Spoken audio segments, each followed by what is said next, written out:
My uncles thought I was crazy, you know. They suffered all that discrimination, but they were in the Navy and they fought for the U.S. and they were kind of gung-ho America. Even though they faced discrimination in their employment all the time and all of that, they were still really supportive, and they couldn't understand why, like, I was running off to Cuba and, oh God, you're a communist, and, you know. So, you know, they had a hard time. But I'm going to tell you a story about what happened when the FBI kept on coming to my house to bug my mom. Well, they wanted to find me, but I was never there, you know. But somebody was always calling them whenever I'd show up. I don't know if it was a neighbor across the street. Somebody was always telling them that I showed up, and then I'd leave before they came or something, you know.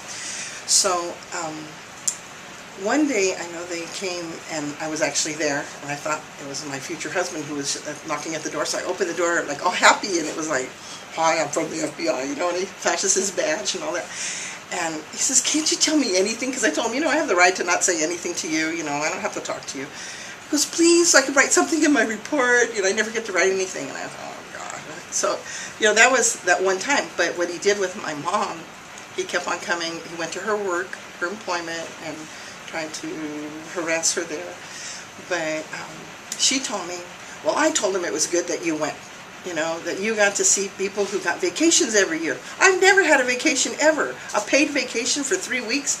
Everybody in Cuba gets to, you know, everybody has health care. Everybody gets to go to school. They don't have to pay any extra. You know, and it was sort of like she defended that I wanted to go and learn. And you know, so that was the thing with Cuba as an example. She taught me lots of lessons too. Because I was like, mi raza primero, you know, my people first, que viva la raza, you know, that long live our people. And I felt like, anytime I saw any brown person, I felt like an instant, like, brotherhood or sisterhood with that person.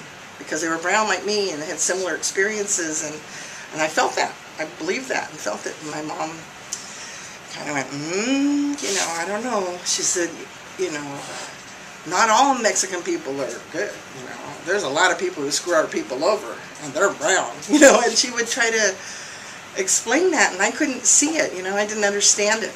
But then I took a trip to Mexico, and then I saw rich Mexicans exploiting poor Mexican, and I went, oh, okay, I understand.